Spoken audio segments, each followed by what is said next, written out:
नमस्कार मित्रों, achievers academy Neemuch YouTube channel में आपका हार्दिक स्वागत है।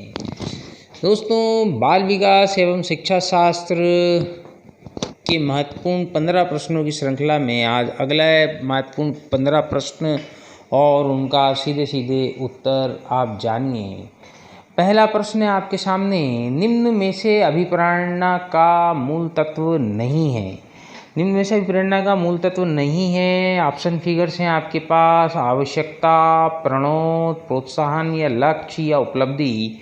तो अभिप्रेरणा का मूल तत्व बच्चों उपलब्धि नहीं है, जबकि आवश्यकता, प्रणोद, प्रोत्साहन और लक्ष्य इसका मूल तत्व है।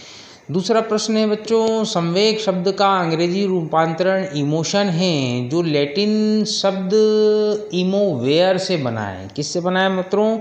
इमोवेयर। बी वाला प्रश्न है, इसका उत्तर है बच्चों। इसी का एक प्रश्न और भी बनता है कि अंग्रेजी भाषा का मोटिवेशन शब्द किस लैटिन शब्द से बना है? तो मोटिवेशन मोवेयर से बना है। किससे बना है? मोवेयर से। और इमोशन किससे बना है? इमोवेयर से। ध्यान रखेंगे बच्चे। सवाल नंबर 4 है, बहुत ही इम्पोर्टेंट प्रश्न। व्यक्ति भालू या शेर को देखता है तो भाग जाता है, इसलिए डर जाता है। व्यक्ति भालू या शेर को देखता है, वो भाग जाता है, इसलिए डर जाता है। यह कथन निम्नलिखित सिद्धांत की ओर करता है। तो देखिए, केनन बोर्डे ने सिद्धांत दिया था, स्केक्टर सिंगर ने सिद्धांत दिया था, संज्ञानात्मक मूल सिद्धांत। लेकिन ये है जेम्स लेंगे सिद्धांत। किसका सिद्धांत है? जेम्स लेंगे ने बताया था इसको, इसलिए जेम्स लेंगे सिद्धांत कहा जाता है। अगला नंबर 4था प्रश्न है बच्चों, पॉलीग्राफी उपकरण का उपयोग किसके लिए किया जाता है? तो आपको पता ही है, पॉलीग्राफी झूठ की पहचान के लिए किया जाता है। तो ऑप्शन फिगर 4 का, क्वेश्चन नंबर 4 का ऑप्शन फिगर भी 4 अर्थात डी वाला है। बच्चों, छठा प्रश्न है आपके सामने, मस्तिष्क का कौन सा भाग सकारात्मक संवेगों के लिए उत्तरदायी है? तो आपको बहुत अच्छी तरह ध्यान होना चाहिए बच्चों कि मस्तिष्क का बायां भाग सकारात्मक संवेगों के लिए उत्तरदायी होता है। प्रश्न नंबर 6 अत्यंत महत्वपूर्ण प्रश्न, वह प्रक्रिया जिसके द्वारा बच्चे आदतों, कौशलों, मूल्यों तथा अभिप्रेरणा को विकसित करते हैं और जो उन्हें समाज का जिम्मेदार एवं क्रियाशील सदस्य बनाता ही है, उसे क्या कहा जाता है? दोस्तों, उसे कहा जाता है सामाजिकरण। क्या कहा जाता है? सामाजिकरण। Option figure A. 7वां प्रश्न है, इनमें से कौन सा आंतरिक अभिप्रेरणा का उदाहरण है? निम्न में से कौन सा आंतरिक अभिप्रेरणा का उदाहरण है? तो दोस्तों, प्रशंसा, उपलब्धि की आवश्यकता या आकांक्षा का स्तर, ये कोई सी भी आंतरिक अभिप्रेरणा नहीं है, बाह्य रूप से प्रेरित करते हैं ये। 8वां प्रश्न है आपके पास, निम्न में से कौन सा जन्मजात अभिप्रेरक नहीं है? जन्मजात अभिप्रेरक को कैटलाइजर भी कहते हैं। देखिए, प्यास तो जन्म से ही लगती है, होते से ही प्यास लगती है, बच्चा पें पें करता है, उसको दूध पिलाया जाता है, चुप हो जाता है।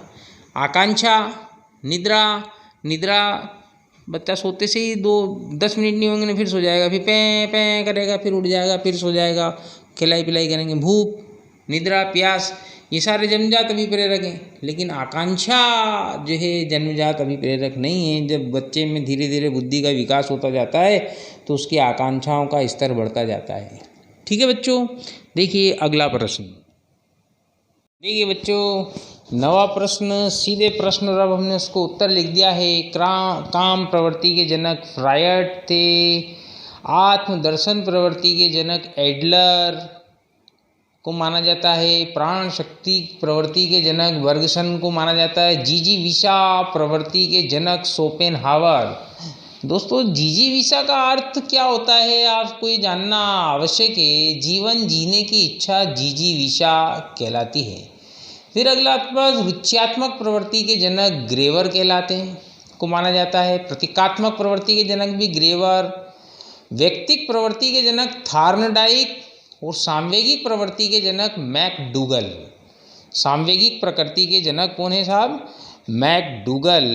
दोस्तों, अभिप्रेरणा के जो कुछ सिद्धांत हैं उसके बारे में भी जान लीजिए आप। अभिप्रेरणा का प्रोत्साहन सिद्धांत फॉफमैन ने दिया था। अभिप्रेरणा का प्रोत्साहन सिद्धांत फॉफमैन ने दिया था, जबकि अभिप्रेरणा का आत्माभिव्यक्ति सिद्धांत मेस्लो ने दिया।